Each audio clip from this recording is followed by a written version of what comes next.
सुख नबाशुद का शाशे तौलबे आशिक बेचारा नारासद बजाए ओ माबूद गो एक फोटा पानी दिए बनी आदम के बनाया এই দুনিয়াতে কয়েকদিন ঘুরাইয়া ফিরাইয়া আবার অন্ধকার কবরে নিয়া যাইবেন এই দুনিয়াটার কাহাকেও থাকতে দিবেন ভাই বলি বন্ধুরে বলি কেউ তো আপন না ভাবিয়া চিন্তা করিয়া দেখিলাম মাওলা ওই অন্ধকার কবরে আপনি ছাড়া কেহ আপন হবে না ربنا آتنا في الدنيا حسنة وفي الآخرة حسنة وقنا عذاب النار رب ارحمهما كما ربياني صغيرا سبحان ربك رب العزة عما يصفون وسلام على المرسلين والحمد لله رب العالمين وعليكم السلام ورحمة الله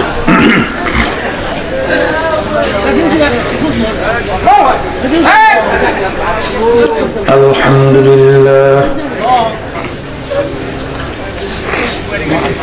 الحمد لله نحمده ونستعينه ونستغفره ونؤمن به ونتوكل عليه ونعوذ بالله من شرور أنفسنا من يهده الله فلا مضل له ومن يضلله فلا هادي له ونشهد أن لا إله إلا الله وحده لا شريك له ونشهد أن محمدا عبده ورسوله أما بعد فأعوذ بالله من الشيطان الرجيم بسم الله الرحمن الرحيم وما خلقت الجن والإنس إلا ليعبدون صدق الله العلي العظيم سبحان الله پوری اللہ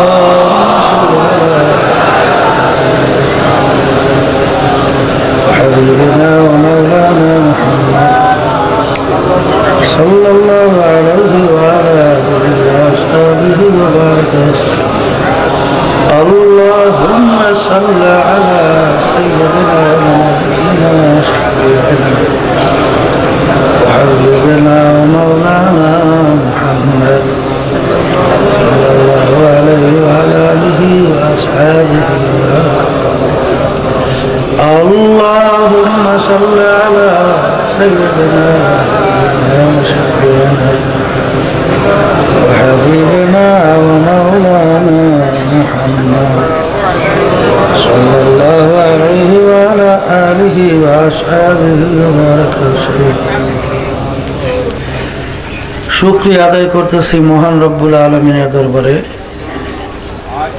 রব্বুল আলামিন আমাদেরকে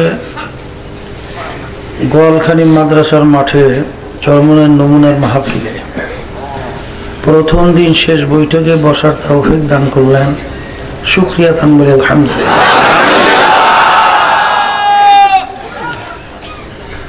লাইন শাকারতুম লাযিদান্নাকুম ওয়ালা ইন কাফারতুম ইন্না আযাবি লাশাদীদ। আল্লাহ রাব্বুল আলামিন বলছেন, বান্দা বান্দীরা, আমার পক্ষ থেকে নেয়ামত যদি তোমরা পাও, নেয়ামতের শুকরিয়া আদায় করিও। যদি তোমরা নেয়ামতের শুকরিয়া আদায় করতে পারো, তোমাদের উপরে আমি নেয়ামত অর্থাৎ নেক কাজ করার তৌফিক আরো বাড়াইয়া দেব। আর নেয়ামত পাওয়ার পরে শুকরিয়া যদি আদায় না করো, নেয়ামত তো বাড়ানো হবেই না, বরঞ্চ শক্ত আযাব তোমাদের উপরে চাপাই দেওয়া হবে। আল্লাহ আমাদেরকে মাহফিলে আসার তৌফিক দান করছেন। অনেক লোকের কানে মাহফিলে দাওয়াত পৌঁছার পরেও কিন্তু তারা আসতে পারে নাই। দাদাজান আব্বাজান বলতেন, কম পক্ষে 50 লক্ষ নেকি এর কম আমলনামা জমা হতেই পারে না। একটা নেকির কত মূল্য আল্লাহ হাবিব সাল্লাল্লাহু আলাইহি ওয়াসাল্লাম উহুদ পাহাড়কে ইঙ্গিত করে বলছিলেন, পুরা পাহাড়টা যদি স্বর্ণের হয়ে যায় ওর যত মূল্য হবে তুলনা ছাড়া একটা নেকির মূল্য অনেক বেশি। যাদের বুঝ আসছে তারা কিন্তু নেকি কামাইয়ের জন্য পাগল হয়েছে, যাদের বুঝ আসে নাই তাদেরকে পাও ধইরাও নেকির কাজ করানো যায় না। মামলা দুই প্রকার, একটা হলো দুনিয়ার মামলা আর একটা হলো আখিরাতের মামলা। দুনিয়ার মামলায় মানুষ যদি ম্যাজিস্ট্রেট কোর্টে ঠকে, জজ করে আপিলের জায়গা আছে। জজ করে ঠকলে হাইকোর্ট, সেখানে আপিলের সুযোগ আছে। হাইকোর্টে ঠকলে সুপ্রিম কোর্ট সিঙ্গেল বেঞ্চ, সেখানে আপিলের জায়গা আছে। সেখানে ঠকলে সুপ্রিম কোর্ট ফুল বেঞ্চ, সেখানে আপিলের জায়গা। সেখানে ঠকলে প্রেসিডেন্ট কোর্ট, সেখানে ঠকলে আন্তর্জাতিক কোর্ট। এরকম ধাপ ভাই ধাপ অনেক আপিলের সুযোগ আছে না নাই? কিন্তু খোদা নাখাস্তা আখেরাতের যে মামলাগুলো 5টা, বিশেষ করে মৌতের মামলা, কবর, মিজান, হাসর, পুলসিরাতের মামলা, এই মামলা যদি খোদা নাখাস্তা একবার কেউ ঠকে আর দ্বিতীয়বার কিন্তু জিতবার আর সুযোগ নেই। এই মামলার তদবিরের জন্যই কিন্তু মূলত মাহফিলের ব্যবস্থা। চরমনায় নমুনার মাহফিলে প্রথম দিন আব্বাজান দাদাজান মারিফাতের আলোচনা একটু বেশি করতেন, কারণ একটা স্বর্ণের চাকা আপনার কাছে পরিচয় নাই যে এটা স্বর্ণের চাকা। আপনি কিন্তু পরিচয় না আসার কারণে ওটাকে লাথি মেরে ফেলাইতে আপনার কোনো সমস্যা হইবে না, চিন্তাও আসবে না।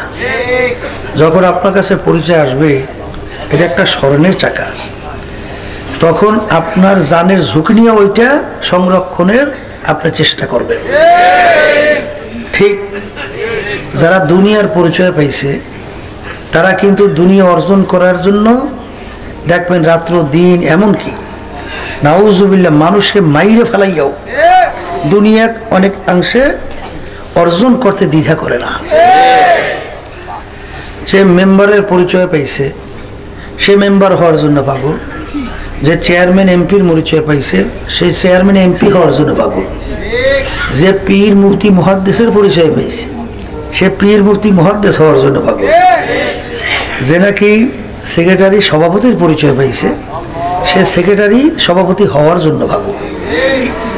আর যারা নাকি আখেরাতের পরিচয় পাইছে তারা আখেরাত কামাইয়ের জন্য পাগল। সাহাবায়ে কেরাম সহ আপনি তাদের ইতিহাস পড়লে দেখবেন আল্লাহ হাবিব সাল্লাল্লাহু আলাইহি ওয়াসাল্লাম যুদ্ধের ব্যাপারে সহযোগিতার কথা বললেন। ওমর ফারুক রাদিয়াল্লাহু তাআলা আনহু চিন্তা করলেন যে আবু বকরের সঙ্গে নেকের পাল্লা দিয়ে মোটেই পারা যায় না। আজকে আল্লাহ আমাকে মাল দেশে বেশি, দান করবো বেশি, সওয়াব পাবো বেশি। দান করলো ওমর রাদিয়াল্লাহু তাআলা মাল নিয়ে আসেন প্রায় অর্ধেক পরিমাণ, বিরাট মালের স্তূপ হয়ে গেছে। ওসমান গনি রাদিয়াল্লাহু তাআলা মাল নিয়ে আসছেন 3 প্যাকেট, একবার বিরাট মালের স্তূপ। আবু বকর সিদ্দিক রাদিয়াল্লাহু তাআলা মাল নিয়ে আসছেন একটা পোটলাই বা ইন্ডিয়া কর্নারে পড়ে রয়েছে, মিসকে মিসকে হাসে, এইবার নেকের পাল্লায় আর আবু বকর পারছে না। আল্লাহ জিজ্ঞাসা করেন ওমর কি পরিমাণ আছে মাল? হুজুর প্রায় অর্ধেক পরিমাণ। কই মাল? হুজুর ওই। মাশাআল্লাহ অনেক মাল। ওসমান তুমি? হুজুর 3 ভাগের 1 ভাগের মতো। মাশাআল্লাহ অনেক মাল। আবু বকর তুমি মাল নিয়ে আসছো? হুজুর আসছি। কই? কলে হুজুর ওই। কি পরিমাণ আনছো? বলে হুজুর আমার যত মাল ছিল এমনকি ঘরের নুনের বাটিটা পর্যন্ত নিয়ে আসছে। আবু বকর ঘরে রেখে আসছো কি? বলে আল্লাহ এবং আল্লাহর রাসূলকে। দুনিয়ার অবস্থানটা চিন্তা করে। ওসমান গনি, ধনী ওসমান, গনি মানে কি ধনী, ধনী ওসমান। দেখেন দুনিয়ার ব্যাপারে তাদের কি চিন্তা ছিল। একবার মদিনা শরীফ থেকে জুল হুলাইফা পর্যন্ত প্রায় ৬-৭ কিলোমিটার লম্বা জায়গা। ওসমান রাদিয়াল্লাহু তাআলা আনহু তার ব্যবসার মালের বহর আসছে, মাইলকে মাইল, বাহনের উপরে মাল, খুব সাংঘাতিক চাহিদাও ছিল। বিভিন্ন পাইকাররা আসলো, মাল ১ টাকায়, এক কথায় ২ টাকা, ৩ টাকা, ৪ টাকা পর্যন্ত উঠছে। ১ টাকার মাল কয় টাকা? ৪ টাকা। ওসমান গনি রাদিয়াল্লাহু তাআলা বলতেছেন যে আপনারা আমার মালের দাম ১ টাকা থেকে ৪ টাকা বলছেন, আর আমার কাছে একটা সুসংবাদ আছে, ১ টাকা ১০ টাকা পাওয়া যায়। এই কথা বইলা ৬-৭ কিলোমিটার মালের বহর সব আল্লাহর রাস্তায় দাঁড় করেছে। তাদের দুনিয়ার অবস্থানটা কেমন ছিল? আল্লাহর ওলিদের বড় পীর আব্দুল কাদের জিলানী রহমাতুল্লাহ আলাইহি, নাম শোনেন নাই? একদিন হাদিস পড়াইতেছেন, ছাত্ররা পড়তেছে, আইসা সংবাদ পৌঁছলো হুজুর আপনার জাহাজ মাল সহ সমুদ্রে ডুবে গেছে। শুনলে হুজুর বলেন ইন্না লিল্লাহ। কথা বললে চক্ষু বন্ধ করিয়া হাদিস শরীফ বন্ধ রেখা নিচের দিকে মাথাটা ঝুঁকিয়ে রাখলেন। কিছুক্ষণ সময় পরে মাথা উঠাবার পরেই ছাত্ররা বলতেছেন বাবা পড়ো। বলে হুজুর ব্যাপারটা তো কিছু বুঝলাম না। আপনি শুনলেন মাল জাহাজ ডুবে গেছে, শূন্য ইন্না লিল্লাহ পড়লেন, এরপরে চক্ষু বন্ধ করে নিচের দিকে কিছুক্ষণ মোরাকাবার মতো করিয়া আবার পড়েন বাবা পড়ো, ব্যাপারটা। বলে বাজান আমি যখন শুনলাম আমার জাহাজ মাল সহ সমুদ্রে ডুবে গেছে, সুন্নাত হিসেবে আমি বলছি ইন্না লিল্লাহ। এরপরে আমি চক্ষু বন্ধ করি আমার দিলের দিকে তাকাই যে আমার সমুদ্রের ভিতরে মাল যে ডুবে গেছে এতে আমার দিলের ভিতরে কোনো পেরেশানি আসছে কিনা। কিন্তু আল্লাহ খাস মেহেরবানি আপনাদের দোয়ার বরকতে আমার দিলের ভিতরে কোনো পেরেশানি আসে না। এই জন্য বাজানদেরকে বলবো আল্লাহ ওয়ালারা চলে দুনিয়ায়, দুনিয়াদার তারাও কিন্তু চলে দুনিয়ায়। আল্লাহ ওয়ালারাও কিন্তু বাজারঘাট করে আর দুনিয়াদাররাও বাজারঘাট করে। আল্লাহ ওয়ালারাও ক্ষেত খামারিতে কাম করে, দুনিয়াদাররাও করে, কিন্তু পার্থক্য হলো সে আল্লাহ ওয়ালা আর সে দুনিয়াওয়ালা। কথা ঠিক কিনা বাজার? কারণ কি এই ৩.৫ হাত বডির যে একটা কন্ট্রোল রুম আছে যেটাকে কলব বলা হয়। আল্লাহ নবী সাল্লাল্লাহু আলাইহি ওয়াসাল্লাম বলছেন আলা ইন্না ফিল জাসাদি মুদগা ইযা সালুহাত সালুহাল জাসাদু কুল্লু ওয়া ইযা ফাসাদাত ফাসাদাল জাসাদু কুল্লুহু আলা ওয়াহিয়াল কলব। প্রত্যেকটা মানুষের ভিতরে একটা গোশতের টুকরা আছে, ওই গোশতের টুকরা যখন ভালো হয় পুরা মানুষটা ভালো মানুষে পরিণত হয়। গোশতের টুকরা খারাপ, পুরা মানুষ খারাপ। সেই গোশতের টুকরার নাম হলো কলব। আল্লাহওয়ালারা চলে দুনিয়ার ভিতরে, কিন্তু ওই যে কন্ট্রোল রুম যেইটা দ্বারা মানুষ ভালো মন্দের পরিচয় হয়, ওই কলবের ভিতরে দুনিয়ার মোহাব্বত জমতে পারে না। কথা বোঝেন নাই? এই জন্য আমার ভাইদেরকে বলবো যে অনেকে মনে করে হুজুরের ব্যবসা করে কা, এরা আবার বিভিন্ন চাকরি বাকরি করে কা, এরা বিভিন্ন ক্ষেত খামারিতে কাজ করে কা। আরে বাজান ব্যবসা বাণিজ্য এটাও ইবাদত, কাজকর্ম এটাও ইবাদত। কারণ হালাল রেজেক কামাই করে এটাও কিন্তু বড় ফরিজার ভিতরে একটা ফরিজা। কথা ঠিক কিনা? অনেকে কিন্তু আছে আল্লাহ বানাইছে, আল্লাহ জিম্মাও নিছে, আমার দরকার কি, আমি আত্মসারি বই দিছি, মাওলা এইসব করবে না। মাওলা কিন্তু এরকম কয় নাই, গরু বাইন দেয়া তারপর তাওয়াক্কুল করতে হইবে যে বাবু আমার কাছে আমি করছি, এখন সংগ্রহ করে হেফাজত তুমি করো। কথা ঠিক কিনা? এই জন্য বাজানদেরকে বলবো যে যেই জিনিসের পরিচয় পেয়েছে সেই জিনিস সে অর্জন করার জন্য পাগল হয়েছে। কথা ঠিক কিনা? আগেই বলছিলাম দুনিয়ার বিভিন্ন পদের পরিচয় পাওয়ার কারণে এই দুনিয়ার পদে যাওয়ার জন্য পাগল হয়েছে। আর যারা আখেরাত আল্লাহর পরিচয় পেয়েছে তারা কিন্তু আল্লাহকে পাওয়ার জন্য পাক করেছে। কথা ঠিক কিনা? দেখবেন আল্লাহ ওয়ালাদের কাছে দুনিয়ার কোনো মূল্যই নেই, কোনো কি নাই, মূল্যই নেই। তাদের কাছে সবসময় চিন্তা আখেরাত দিয়া, আর দুনিয়া তাদের কাছে দুনিয়ারই খালি মূল্য, আখেরাতের কোনো মূল্যই নেই। যেটা বলেন কথা ঠিক কিনা? এই জন্য আমার বাজান থেকে প্রথম বলবো, যেই দুনিয়ার পরিচয় পাইয়া আজকে আল্লাহকে বলছেন, আল্লাহর হুকুম অনুযায়ী চলেন না, নবীর তরিকা অনুযায়ী চলেন না, সেই দুনিয়া সম্পর্কে একটু চিন্তা করেন তো। আমার আব্বাজান বলতেন মাকাল ফল ছিলেন, মাকাল ফল উপরে এত সুন্দর দেখলে মনে হয় যেন পরাণ একেবারে খুশিতে ভরে যায়, ভিতরে বাংলে এত বিশ্রী কায়দা ও চাওয়াও যায় না। তা দুনিয়াটা বাহ্যিকভাবে খুব চাকচিক্যময়, আর ভিতরে মাকাল পরের চেয়েও খারাপ। জোরে বলেন কথা ঠিক কিনা? এই জন্য বাজানদেরকে বলবো, বাজান যেই দুনিয়ার জন্য আপনার পাগল হয়েছেন, সেই দুনিয়া সম্পর্কে আল্লাহ রাসূল সাল্লাল্লাহু আলাইহি ওয়াসাল্লাম বলছেন, আর দুনিয়া জিফাতুন ওয়া তালিবুহা কিলাম। দুনিয়া একটা মরক, মরক মুর্দা, মুর্দা। ওর পিছনে যারা পড়বে আখিরাতের স্থায়ী জিন্দেগি ধ্বংস করবে, তারা হলো দুনিয়ার কুকুর, অর্থাৎ দুনিয়ার কুত্তা। কথা ঠিক কিনা? সেই হিসাবে এক হাদিসের ভিতরে আছে, আল্লাহ রাসূল সাল্লাল্লাহু আলাইহি ওয়াসাল্লাম বলছেন, দুনিয়া এবং দুনিয়ার ভিতরে যত সম্পদ আছে, আল্লাহ রাব্বুল আলামিনের দরবারে একটা মাছির পাখনা এই পরিমাণ মূল্য নাই। কথা বোঝেন নাই? এই জন্য দেখবেন যে দুনিয়াদাররা যত বিল্ডিং তৈরি করে, অনেক ক্ষমতা, বিভিন্ন কায়দায় কায়দায়, আল্লাহ রাব্বুল আলামিন তার মুমিন বান্দা বান্দীদেরকে সান্ত্বনা দেওয়ার জন্য বলছেন, লা ইয়াগুররান্নাকা তাকাল্লুবুল্লাযীনা কাফারু ফিল বিলাদ মাতাউন কালিলুন সুম্মা মাওয়াহুম জাহান্নামু ওয়া বিসাল মিহাদ। হে আমার বান্দা বান্দীরা, মুমিনরা, দুনিয়া তাদের সম্পদ, দুনিয়া তাদের শান শওকত, ওদের মাতুব্বরি সর্দারি দেখে তোমরা যেন ধোকায় না পড়ো, দিতে না পারো। কারণ ওদের এই শান শওকত মাতুব্বরি অল্প কিছু সময়ের জন্য, এরপরেই ওদের জন্য আমি জায়গা বানাই রাখছি জাহান্নাম। কে বলছেন? আল্লাহ। আমার আব্বাজান একটা সুন্দর উদাহরণ দিয়ে বলতেন, বাজান আপনি গাবি গরু কেন ফেলেন? দুধ খাওয়ার জন্য। হালি গরু কেন ফেলেন? হাল চাষ করার জন্য। আচ্ছা বলেন তো, আপনি একটা খাসি যে পালেন, খাসি দিয়ে কোনো হাল চাষ করে? দুধ দেয়? ওইটারে এত যত্ন করিয়া ভুসি খাওয়ায়, বুট খাওয়ায়, বিভিন্ন কায়দায় এত যত্ন করে পালে খা। একটা কারণ আছে না নাই?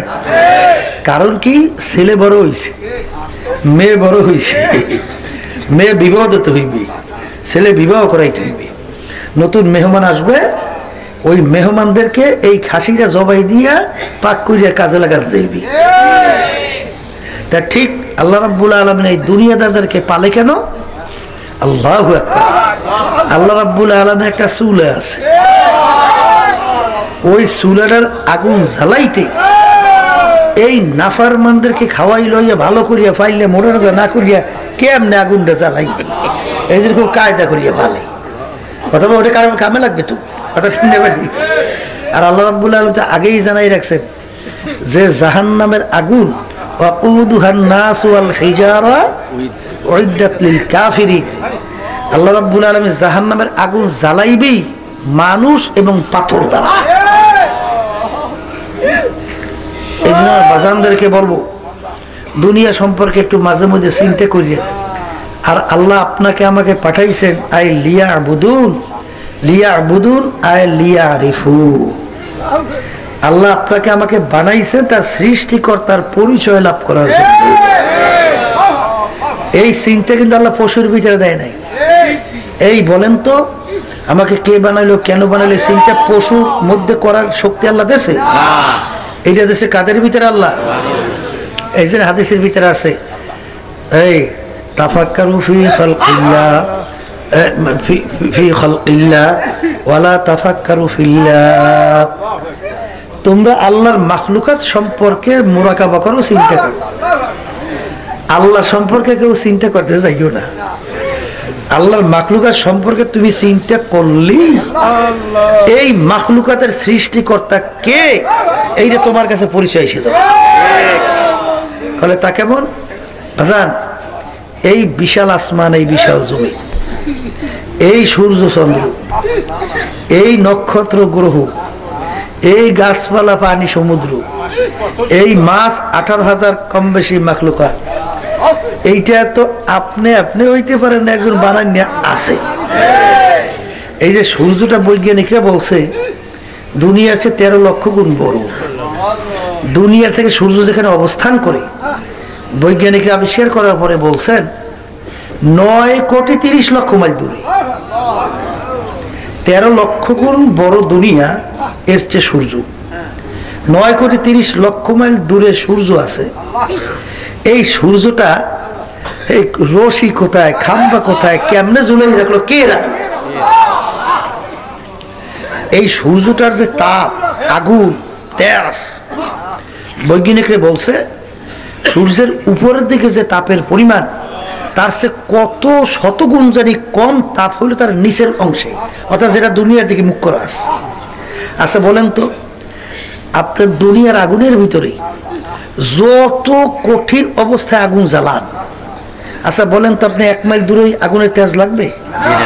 কিন্তু এই সূর্যটা 9,30,00,000 মাইল দূরে, ওখান থেকে আগুনের তেজ দিতে আছে।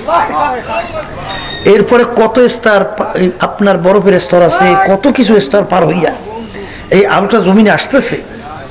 কিন্তু এই জমিনের ভিতরে ঠান্ডা, পানিতে ভরা, গাছপালায় ভরা, বাড়িঘরে ভরা, এই জমিনের ভিতরে তাপ চৈত্র মাসে দুপুরের সময় সহ্য করার কায়দা নাই। একটা মানুষ টিনের সালে বাইন্ধে রাখলে মনে হয় তালাশ করে আর পাওয়া যায় না। এই যে আগুনের তেজ, এইটা করতে হইলে তার বয়লার লাগবে না? এরপরে সেটা আগুন জ্বালানোর জন্য সেইভাবে তৈলতে তৈবে অথবা কিছু দিয়ে হিট করা লাগবে। করে কেডা? জয় কর না, কে করে? তাহলে বোঝা গেল যখনই নাকি মাওলার মাখলুকাত সম্পর্কে চিন্তা করবে তখনই পরিচয় মাওলার আসবে। একটা রঙিন কচু পাতা দেখছেন, কত সুন্দর সুন্দর ভাবে মনে হয় যেন কোন কারিগর কত সুন্দর নকশা করে তৈরি করছে। এই বানান একজন কারিগর আছে। একটা মাছের দিকে চাইয়ে দেখে, সুবহানাল্লাহ, সমুদ্রের মাছগুলো দেখছে, আহারে মনে হয় যেন করে কত রঙে বেরঙে, কত ধরনের কায় দেখানো। এই বানান একজন কারিগর নাই? এবার দেখবেন একটা আম গাছ থেকে যখন প্রথম বোল বের হয়, এরপর মুকুল বের হয়, এরপরে আমটা একটু ছোট্ট আস্তে আস্তে বড় হয়, এইবার পোক্ত হইলে রং আর এক ধরনের হয়, পাকলে আবার আর এক ধরনের হয়। এইবার বিভিন্ন কায়দা কায়দায় পরিবর্তন হইতেই আছে। এই করণীয় একজন নাই? যখনই চিন্তা করবে কার পরিচয় আসবে? জোরে বলে কথা ঠিক কিনা?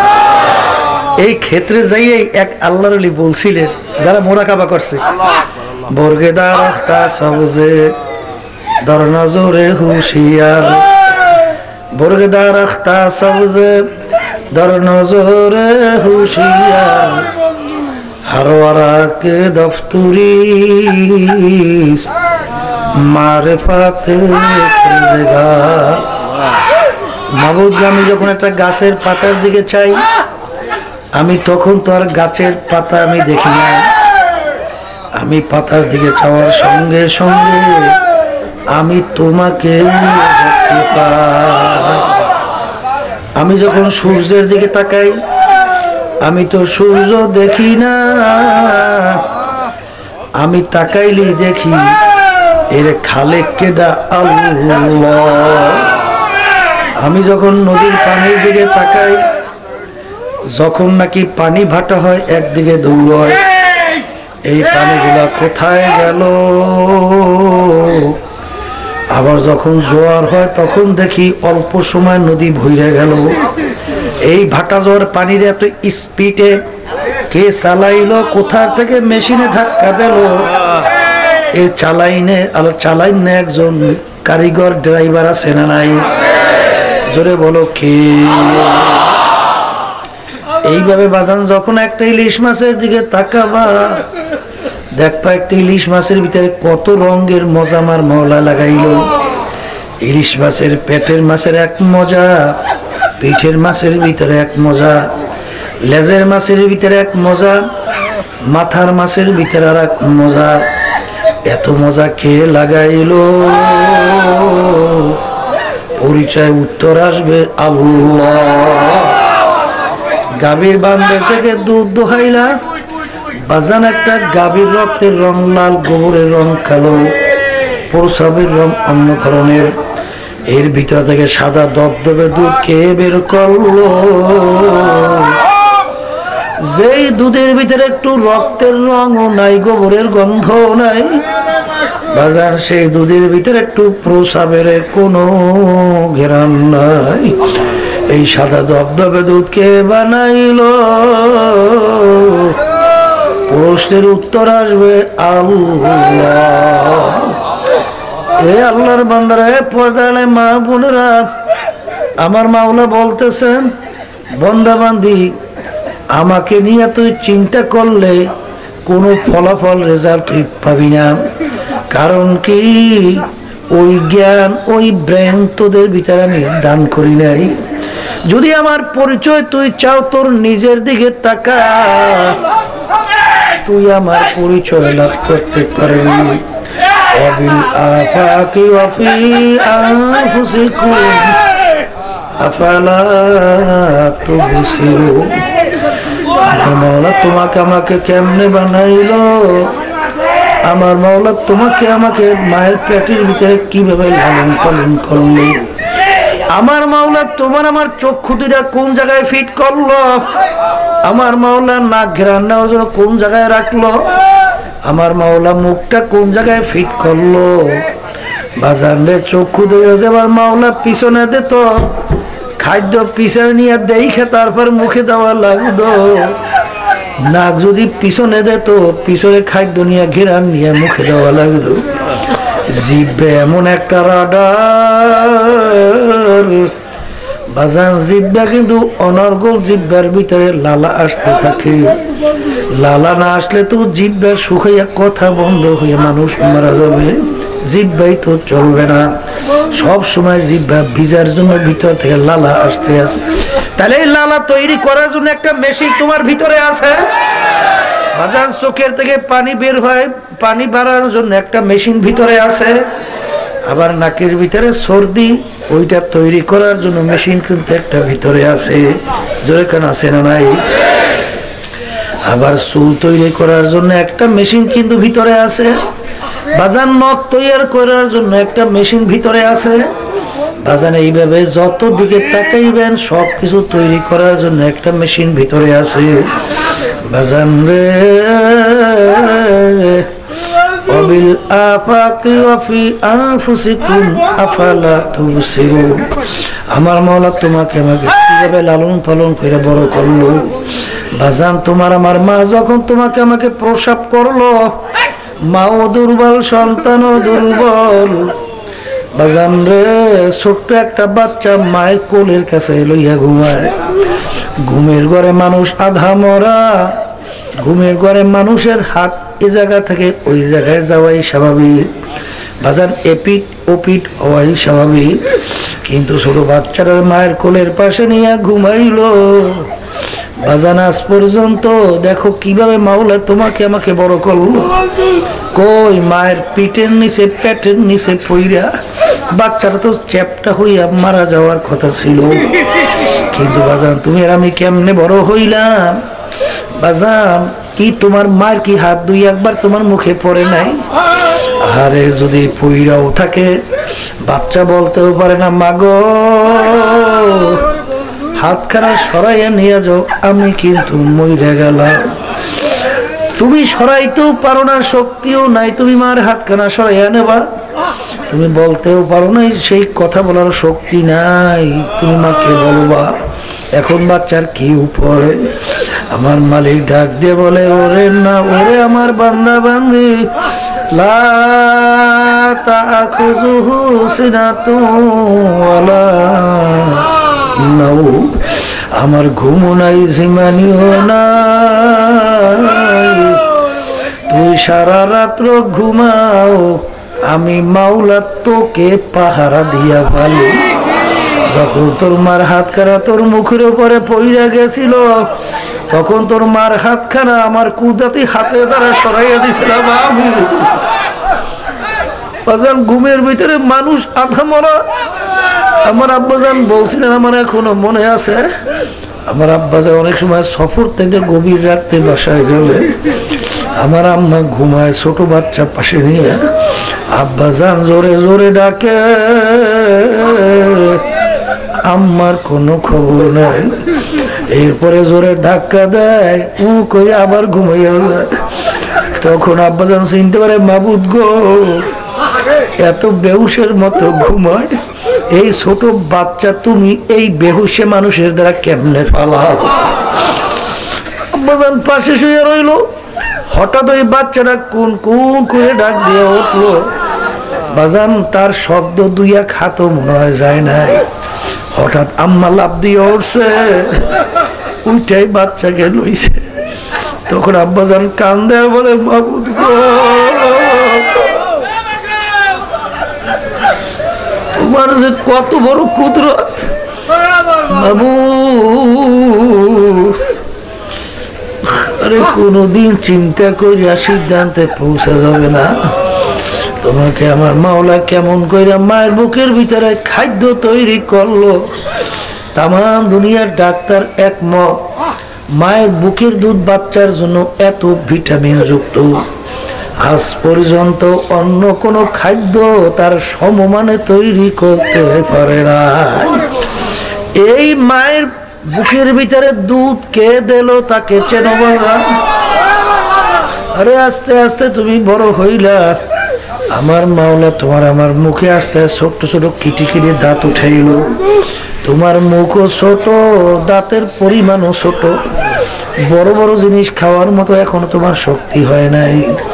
যখন আস্তে আস্তে একটু বড় হইলা, এখন মুখ বড়, শরীরও বড়, খাওয়াও লাগবে বেশি, শক্ত জিনিস চাবানো লাগবে। এখন ছোট দাঁত গুলা পইরা বড় দাঁত উঠে যায়। মনে করছে এইটাই নিয়ম। না না বাজার আমাদের এলাকায় ছিল একটা লোক, আবার বড় দাঁত উঠার পরে পইরা আবার তৃতীয়বার দাঁত উঠছে। আমার মাওলা দেখাইছে, না না এইটা নিয়ম না, আমি ইচ্ছা করলে আবারও দাঁত উঠাই দেখাইতে পারি। ঠিক বাজান, ভালো করে বুঝো। আল্লাহু আকবার, আল্লাহু আকবার। আস্তে আস্তে তুমি বড় হইলা, আমার মাওলা তোমাকে আমাকে লালন পালন করলো। এখন তোমাকে আমাকে মাওলায় কিভাবে বাঁচাইলো আজ পর্যন্ত ডাক্তার আবিষ্কার কইরা বলতে পারে নাই। ডাক্তাররা বলে মানুষ মরে যাওয়া কোনো আশ্চর্য না, মানুষ বাইচা থাকা ওরা আশ্চর্য। বাজান আমার মাওলা আবার বাঁচায় রাখলে কেমনে বাঁচায়? বাজান আমি সিডর হয়েছিল দক্ষিণাঞ্চল, সেখানে যাওয়ার পরে শুনতেছিলাম হুজুর একটা মায়ের কোলের বাচ্চা 8 দিন না জানে কয়দিন বয়স, ওদিকে পানির স্রোতে বাপ মাকে নিয়ে গেল, বাচ্চাকেও নিয়ে গেল। হুজুর ওই পানির স্রোত পানি কমার পরে ওই 8 দিনের বাচ্চা একটা ঝুপড়ির ভিতরে কাদা টাদা মাখা, মুখ টুক ভরা পইরা রয়েছে। উঠাবার পরে যখন মুখ থেকে ময়লা কাদা সরানো হইল, বাচ্চারা কোন কোন করে ডাক দিয়ে উঠলো। আমার মাওলা দেখাইছে, ওরে নেমুখারাম দেখ, এই ছোট 8 দিনের বাচ্চাটাকে আমি পানির নিচে ডুবাইয়া আমি আবার বাঁচাইয়া রাখতে পারি। এই বাংলাদেশের সমুদ্রে বাজান যখন বড় ধরনের বন্যা হইল, 2-2.5 বছরে একটা বাচ্চা সমুদ্রের ভিতরে প্রায় 30 মাইল ধরে নিয়ে গেছিল। সমুদ্রের তুফানের নিচে নেছে উপরে উঠাইছে, বাজান আবার ধাক্কায় ধাক্কায় সমুদ্রের কিনারে এসে উঠাই দিয়ে গেছে। কিন্তু 2-2.5 বছরের বাচ্চার কিছু হয় না। আমার মাওলা মাঝে মধ্যে 2-1টা ঘটনা দেখায়, দেখ সমুদ্রের ভিতরে আমি ডুবাইয়া উঠাইয়া বাঁচাইয়া রাখতে পারি। ঠিক বাজানদেরকে বলো, পর্দায় মা বোনদেরকে বলবো, কার পাগল হইছ, কোন দুনিয়ার পাগল হইছ, কোন টাকা পয়সার পাগল হইলা, কোন সৌন্দর্যের পাগল হইলা, কোন মেম্বার চেয়ারম্যানের পাগল হইলা, কোন পীর হওয়ার পাগল হইলা, কোন মুফতি মুহাদ্দিস হওয়ার পাগল হইলা? এ তো সব ফাঁকি। ফেরাউন মাওলার সঙ্গে চ্যালেঞ্জ দিয়ে দুনিয়া খোদাই দাবি করলো।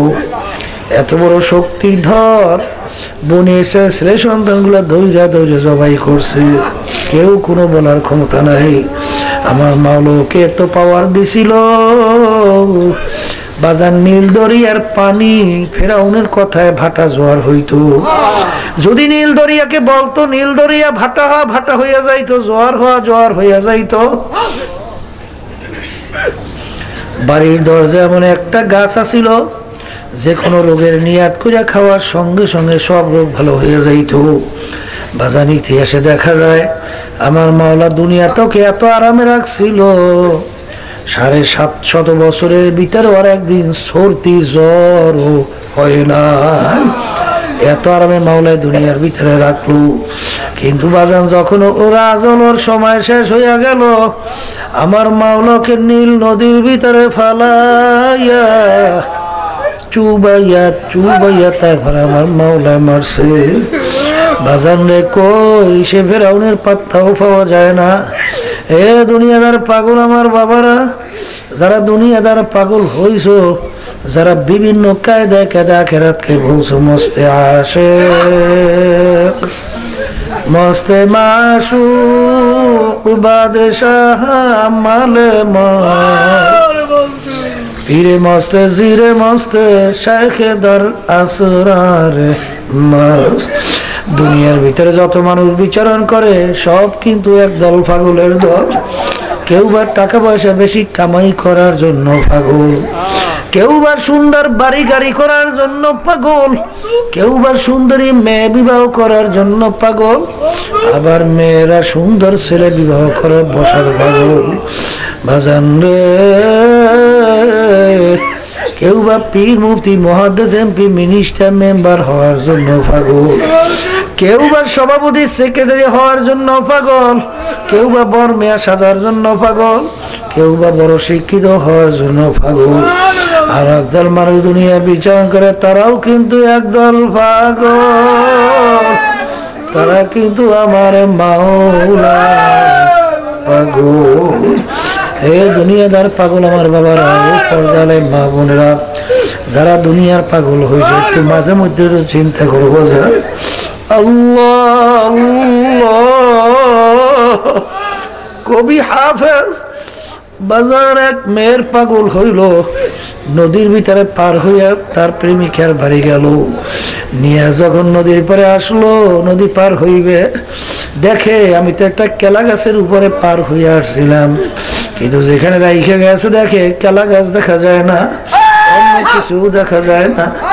তাকাইয়া দেখে একটা মহিলার লাশ হইয়া রইয়া। তখন ওই মেয়ে কান্দে আর ডাক দিয়ে বলে, হাফেজ তুমি আমার পাগল হইয়া কির উপরে তুমি পার হইয়া আসো, এতটুকু খেয়াল তুমি করতে পারো না? আমি একদিন দুনিয়ার থেকে এরকম বিদায় হইয়া লাশ হইয়া থাকবো, ও হাফেজ আমি তোমার পাগল হইয়া কি লাভ, আর তুমিও আমার পাগল হইয়া কি লাভ? তোমারও তো এরকম একদিন দশা, আমারও তো এরকম একদিন দশা হবে। হাফেজে বাড়ি যা, আমিও বাড়ি যাই, তুমিও মাওলার পাগল হও, আমিও মাওলার পাগল হইয়া যাই। যদি আমার মাওলার পাগল হইতে পারি, দুনিয়াতেও সম্মানের কোনো অভাব থাকবে না, আখিরাতে আমার মাওলা সম্মানিত করে উঠাইবে। বাজার রে এই দুনিয়া সম্পর্কে একটু মাঝে মধ্যে চক্ষু বন্ধ করে মোরাকাবা করো। হাকিকত সে তো দুনিয়া বে খবর হ্যায়, দুনিয়া কি নুমাইশ পর নজর হ্যায়। কোন দুনিয়ার পিছনে পড়ছো বাজান? একটু মাঝে মধ্যে একটু দুনিয়া সম্পর্কে চিন্তা করলে দেখবা সব ফাঁকি আর ফাঁকি। বাজান দুনিয়া কিন্তু শান্তির জায়গা না বাজান রে। শীত এই গরম এই ছেলে কথা শোনে না, মেয়ে কথা শোনে না, এই আত্মীয় স্বজন কথা শোনে না, স্ত্রী কথা শোনে না। অনেকে ছেলে বাচ্চাদেরকে নিয়ে বিপদ, অনেকে স্ত্রীদেরকে নিয়ে বিপদ, অনেকে স্বামীদেরকে নিয়ে বিপদ। বাজান রে, শত্রু মিত্রের কোনো অভাব নাই। আখারে কত মানুষ দুনিয়ার কারণে মানুষকে মানুষ পর্যন্ত মাইরা ভালাও, কিন্তু রে ওরে কপাল পোড়া, তুই যদি একজনকে মাইরা ফালাও বাজান, তোর জন্য চিরতরে জাহান্নামের ঘোষণা। কি পাইলে আখিরাতকে শেষ করলি? কোন দুনিয়ার পাগল হইলি? বাজান দেখবা বড় বড় নেতারা ঠিক মতো বিশ্রাম করতে পারে না, ঠিক মতো ঘুমাইতেও পারে না, ঠিক মতো স্বাভাবিক চলতেও পারে না। ওই প্রেসিডেন্ট আমাদের বাংলাদেশের বলছিল, আমি এখন একটা বন্দি জিন্দিগির ভিতরে আছি, আর আমি একটা পুরা ডিমও খাইতে পারি না, এমনকি স্বাভাবিক আমার আত্মীয় স্বজন আমার লোকজনের সঙ্গে দেখাও করতে পারি না। বাজান এই তো প্রধানমন্ত্রী দেখবেন ইচ্ছা করলে স্বাধীনভাবে চলাফেরা করতে পারে না, কিন্তু বাজান রে ওদিকে ইতিহাস পড়লে দেখবা আমিরুল মুমিনিন অর্ধেক দুনিয়ার রাজত্ব করছিল বাজান, বাংলাদেশের মতো 200 দেশের রাজা। বাজান রে বিদেশ থেকে আর দুধ পাঠাইলো আমিরের খবর নেওয়ার জন্য। আয়েশা তালাশ করে আমির কোথায়। বাজার এক মুসলমান দেখাই দেয় আমির ওই গাছের নিচে শিকারের উপরে মাথা দিয়ে ঘুমায়, ওদিকে রৌদ্র ঘাম টপ টপ করিয়া পড়ে। এই অবস্থা দেখা কলে ব্যাপার কি, এ কেমনে আমির হয়? কলে আসলে এই তো আমাদের আমির। আহারে বাজান রে, যারা নাকি দুনিয়াদার দেখবা তাদের আরো মুসিবতের কোনো শেষ নাই, কিন্তু যারা আল্লাহ ওয়ালা দেখবা দুনিয়াতেও আল্লাহ তাদের বাদশাহী দান করছে। মনের শান্তি হলো বড় বাদশাহী, কথা ঠিক না বেঠি? মনের যদি শান্তি না থাকে টাকার কোনো মূল্য নাই, বিল্ডিং এর কোনো মূল্য নাই, বাজান অন্য অন্য পদের কোনো মূল্য নাই। আখারে আফসোস রে, আল্লামা খাকানি রহমাতুল্লাহ আলাইহি বাজান মুরাকাবা করতে করতে সিদ্ধান্তে পৌঁছলো, পাশাসি সালিমানি মুহাক্কাক সাদবা খাকানি কে কে দম্বা খোদা বুদান বেয়াজ তখতে সুলাইমানি। এ দুনিয়ার মানুষ, তোমরা শান্তি তালাশ করে সুন্দর বিল্ডিং তৈরি করার মধ্যে, গাড়ির ভিতরে চেয়ারম্যান মেম্বার এমপি মিনিস্টার পীর মুফতি মুহাদ্দিস হওয়ার মধ্যে, টাকা পয়সা বেশি কামাইয়ের মধ্যে, আমি খাকানি প্রায় দীর্ঘ 30 বছর পর্যন্ত শান্তি তালাশ করতেছিলাম কোন জিনিসের ভিতরে আমার অন্তরে শান্তি পাওয়া যায়। আমি শেষ পর্যন্ত সিদ্ধান্ত পৌঁছলাম যে আমি 30 বছর পর্যন্ত সব জিনিসের ভিতরে শান্তি তালাশ করলাম, কোন জিনিস আমার অন্তরের শান্তি আমি পাই নাই। কিন্তু যখন আমার জবান থেকে একবার আমি বলি আল্লাহ, আমি যে শান্তি পাই। সুলাইমান নবী আলাইহিস সালাতু ওয়াস সালাম তখতে সুলাইমানেতে উইরা বাজান তিনিও কোনদিন এই শান্তি পায় না। আরে আলা বিযিক্রিল্লাহি তাতমাইন্নুল কুলুব। এই জন্য আর বাজানদেরকে বলবো, বলকের বাদশা ইব্রাহিম বিন আদহাম রহমাতুল্লাহ আলাইহি, বলকের বাদশা বাজান মুসাফির ফকির রাজ দরবারে বলে বাদশা আল্লাহু আকবার, আপনার এই মুসাফির খানে আমি একটু থাকতে চাই।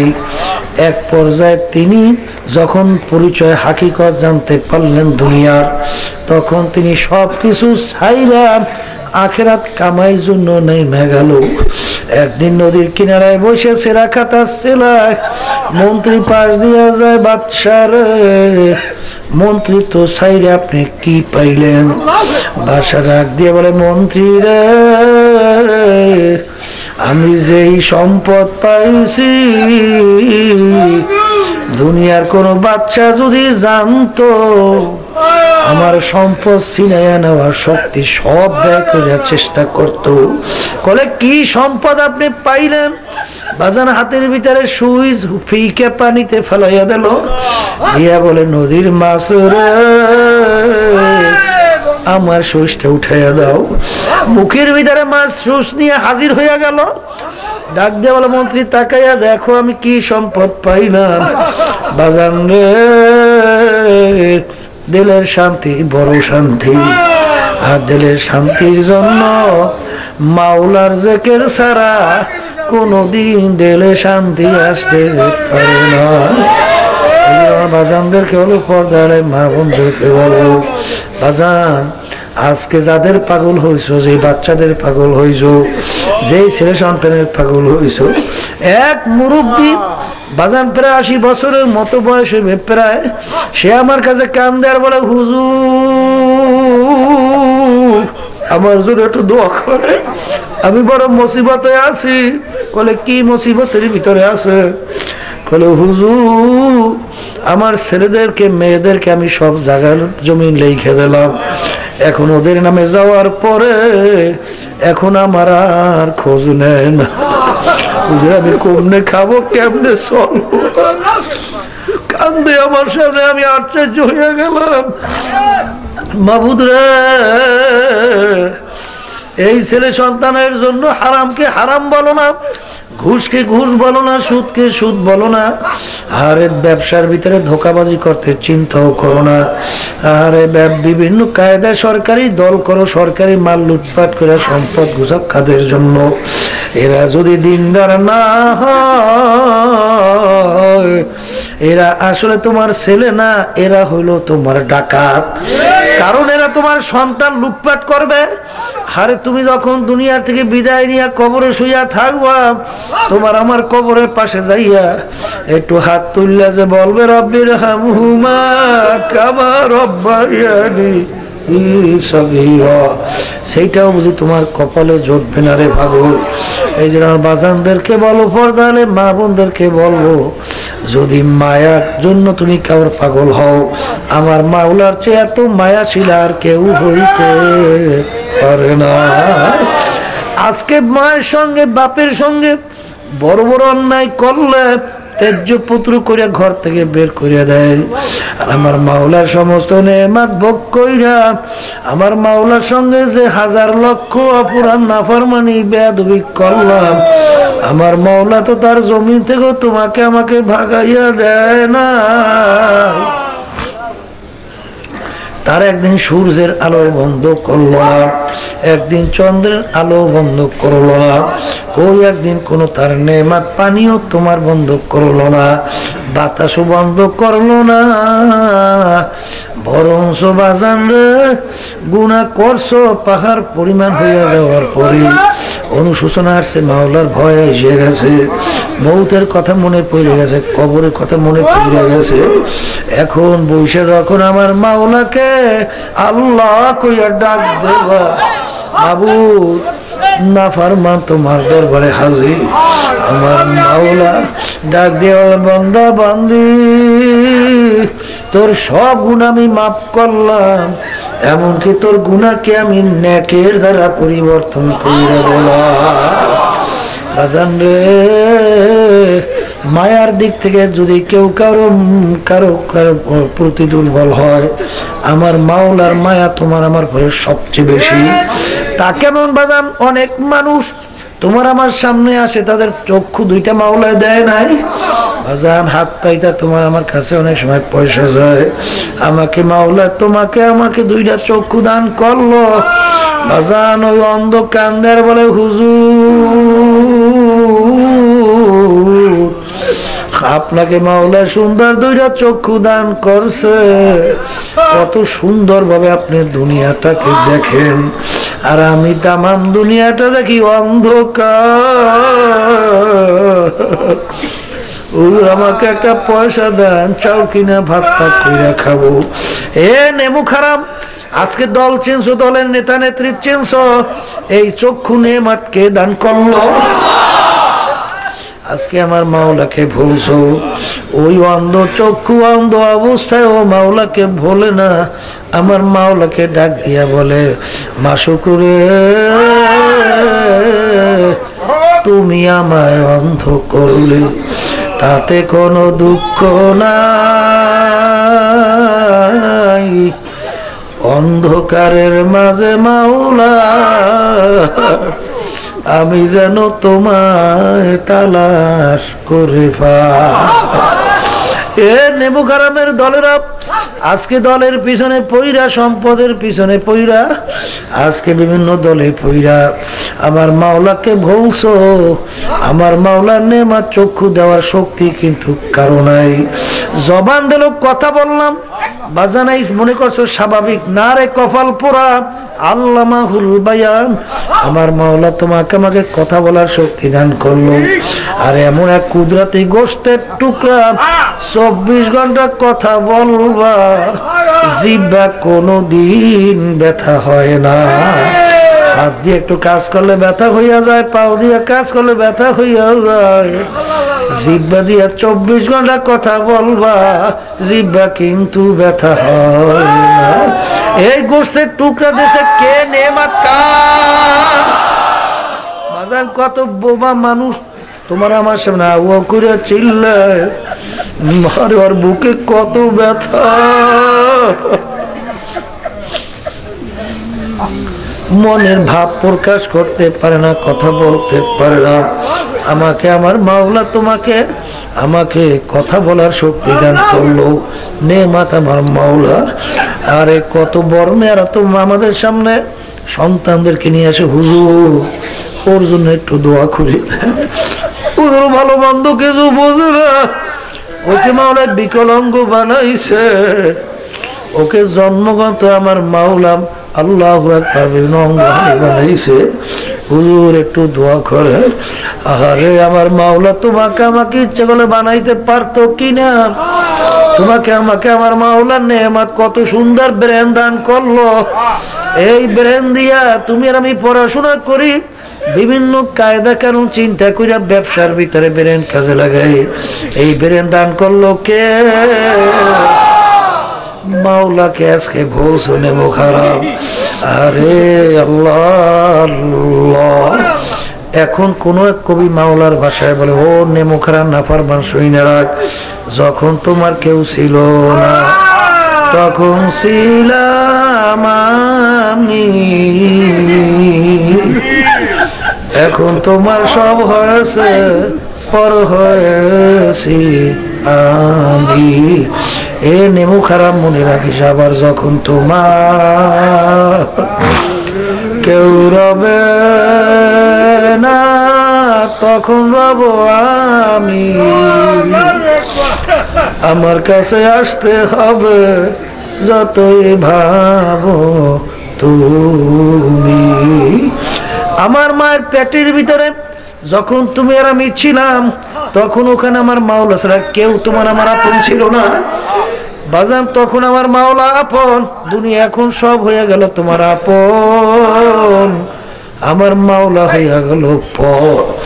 আবার যখন রুহটা বের হইয়া যাবে, যখন সাদা 3টা কাপড় দিয়া প্যাঁচ দিয়া ফেলাইয়া রাখবে, এখন তাকাইয়া দেখো কই তোমার সেই দল, কই তোমার দলের নেতা নেত্রী, কই তোমার টাকা, কই তোমার ক্ষমতা, কই তোমার বর্মেয়াগিরি, কই তোমার সৌন্দর্যের গুণ। এখন তো আর কেউ পাশে না। ওই অন্ধকার কবরে আসবে, সবাই তাদের ঘরে বাতি জ্বালাইবে, আর তোমার অন্ধকার কবরে যাওয়ার মাওলা খবর না নাই, কবরে কিন্তু উপায় হবে না। ওই নাফরমান এখন দেখে আমার আর আপন কেউ নাই, দিশা না পাই আমার মাওলাকে ডাকবে আল্লাহ আল্লাহ আল্লাহ আল্লাহ।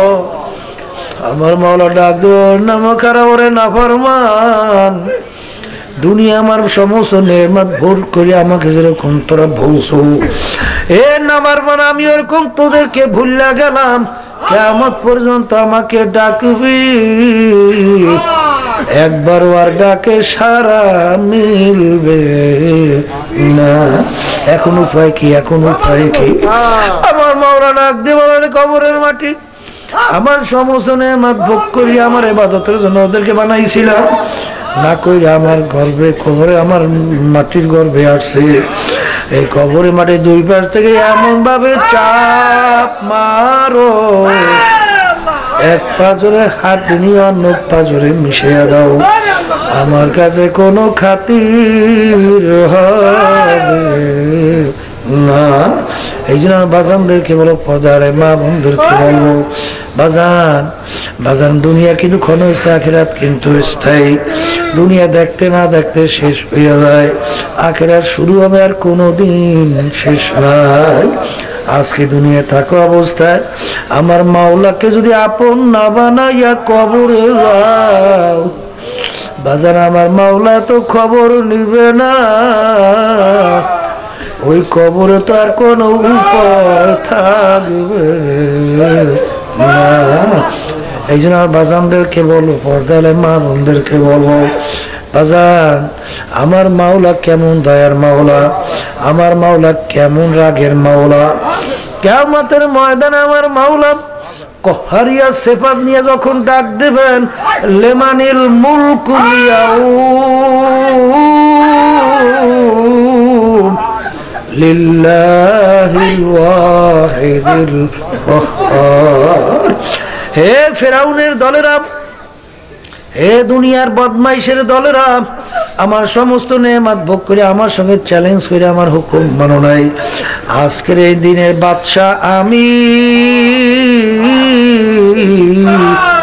পারলে আমার রাজত্বের বাহিরে তোরা ভাইগে যাইতে পারলে চইলা যা। এমন ভাবে আমার মাওলা গোসা হবেন, নবীরা পর্যন্ত উম্মতের কথা ভুলিয়া যাবে। ويقول إبراهيم خليل الله نفسي نفسي ويقول موسى كليم الله نفسي نفسي ويقول عيسى روح الله نفسي نفسي ويقول محمد رسول الله صلى الله عليه وسلم رب هب لي أمتي رب هب لي أمتي। মাবুদ গো, আপনি আমার উম্মতকে বাঁচান, বাঁচান রে। তখন নবীরা পর্যন্ত উম্মতের কথা ভুলে যাইবে। আমার মাওলা কেমন দয়ার মাওলা, বাজার ওদিকে যদি তাকাও, আল্লাহু আকবার আল্লাহু আকবার। বাজান রে, যে কোনো একটা ওসিলা তালাশ করবে, কোনো কায়দায় মাফ করা যায় কিনা। বাজান স্বামীর কাছে জিজ্ঞাসা হবে স্ত্রী কেমন ছিল, স্বামী যদি স্ত্রী যদি ভালো হয় বলবে, মাবুদ গো আমার স্ত্রী খুব ভালো ছিল, এরকম মেয়ে আমি আর শুনিও দেখিও নাই। আবার স্ত্রীর কাছে জিজ্ঞাসা করবে স্বামী কেমন ছিল, হুজুর এমন ভালো ছিল, মাবুদ গো এত ভালো ছিল, এরকম সুন্দর পুরুষ আমি আর কোনোদিন দেখিও নাই শুনিও নাই।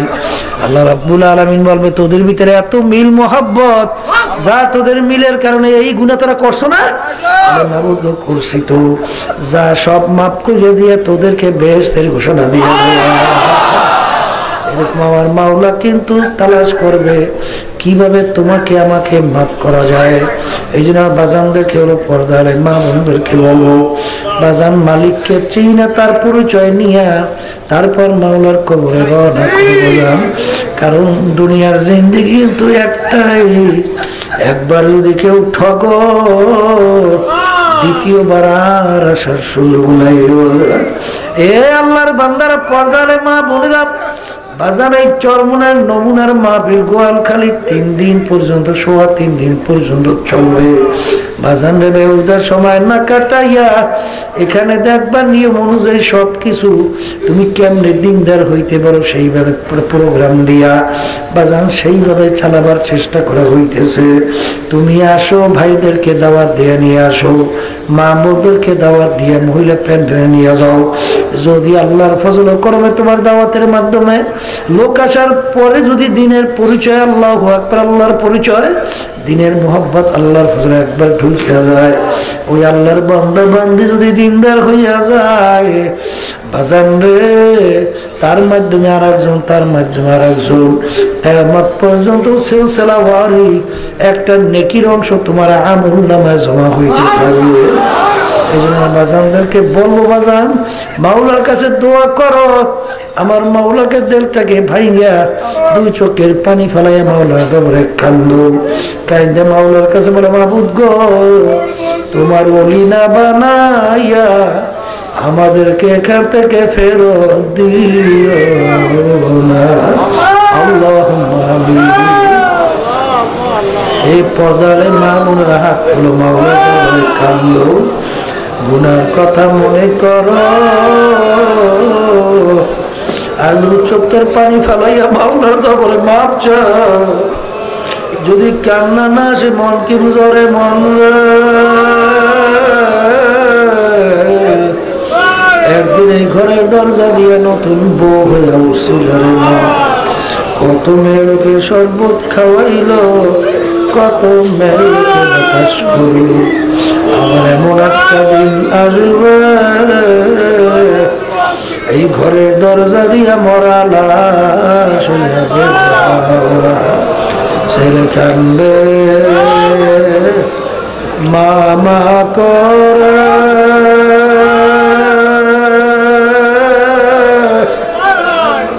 মেয়ে কান্দে মামা করে, জবাব তো আর দিবা না। মাবুদ আপনি মাঠের দিকে চাইয়া দেখেন আপনার বান্দারা কিভাবে কান্দে।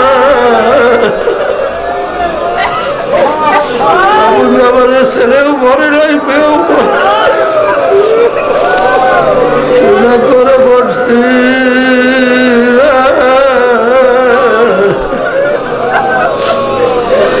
মাফ করে দেন গো মাওলা, মাফ করে। আল্লাহর বান্দারা জোর করে কান্দে, জোর কান্না আসে না কপাল পোড়া, মারা গেল চোখে পানি আসে, সম্মান নষ্ট হলে চোখের মধ্যে পানি আসে। তোমার আমার গুনার কারণে জাহান্নামের আগুন জ্বলছে, জাহান্নামের আগুন চোখের পানি ছাড়া ঠান্ডা হবে। ও মুসাফির বান্দ গাঠুরি,